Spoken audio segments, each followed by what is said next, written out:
Getting a peace deal in the Middle East is such a priority to President Obama that his first foreign calls on his first day in office were to Arab and Israeli leaders. And on day two, the president made former Senator George Mitchell his special envoy for Middle East peace.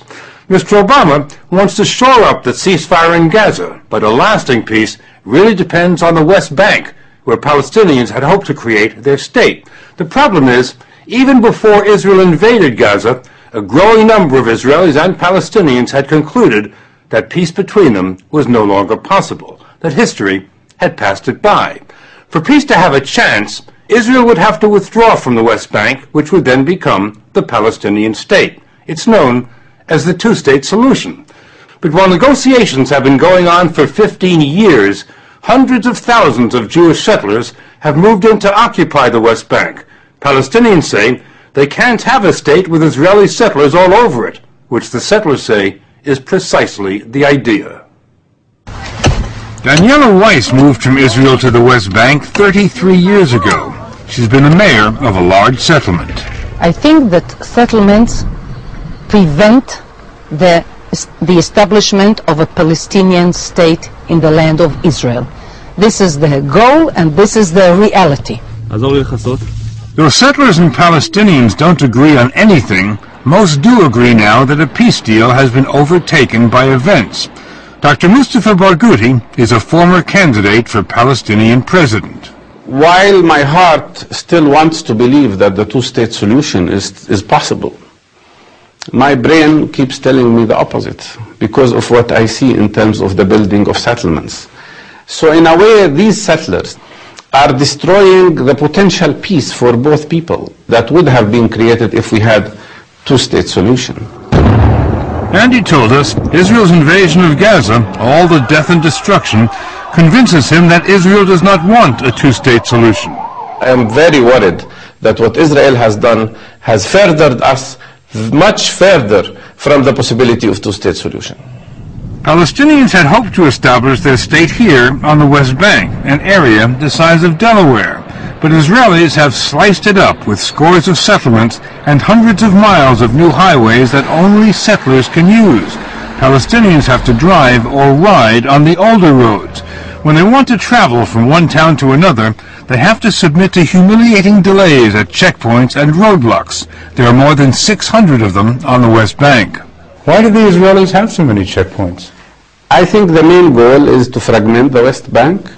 Maybe a little bit of them can be justified because they say it's for security, but I think the vast majority of them are basically to block the movement of people from one place to another. Here's how they block Dr. Barghouti. He was born in Jerusalem, grew up in Jerusalem, and worked in a hospital there for 14 years. 4 years ago, he moved to a town just 10 miles away. But now, because he no longer lives in Jerusalem, he can't get back in, ever. Now, 1 minute. You cannot go to Jerusalem? At all. Can't you get a permit to go? I asked for a permit to go to Jerusalem during the last 2 years, about 16 times. And 16 times they were rejected. Like most Palestinians, I don't have a permit to go to the city I was born in, to the city I used to work in, to the city where my sister lives. Here's what he's up against. Scores of Israeli settlements dominating the lowlands like crusader fortresses. Many are little cities, and none of them existed 40 years ago. The Israelis always take the high ground, sometimes the hills, sometimes the homes, and sometimes Arabs are occupied inside their own homes. This house, for example, the highest house on the highest hill overlooking the town of Nablus. We learned that Israeli soldiers often corral the 4 families who live here and take over the house to monitor movement down below. We're going into an apartment owned by Mr. Nassif here in Nablus. We understand that Israeli soldiers came in this morning and, without any notice, without any invitation, came into the apartment and have been there ever since. We cannot speak with you. There is a soldiers. The soldiers? Yes. What are they doing here? We are prison here. What's happening? They are keeping here, and the soldiers upstairs. We cannot move. We cannot speak with you. You can't leave the house? No. They told you that? Yes. I can't breathe. How long are they going to stay? I don't know. Are they paying you any money? You are kidding. I'm kidding. Abdul Nassif, the bank manager, said he had to get to his bank to open the safe, but that soldiers won't let him go. He told us when the soldiers come, they wake everybody up and herd them into a kitchen for hours while soldiers sleep in their bedrooms. They can't leave or use the phone or let us in. He sent us downstairs to see if his brother would open the door so we could ask the soldiers why they keep taking over this house. You want to come? Yes. Just open the door and then... The soldiers close the door from the keys. They take the keys. So we left, and that night, so did the soldiers. But when we returned 2 days later, the soldiers were back for more surveillance. This time, they kept the women under house arrest, but let the men go to work and the children go to school. When the children returned, we caught a glimpse of 2 armed soldiers at the top of the stairs.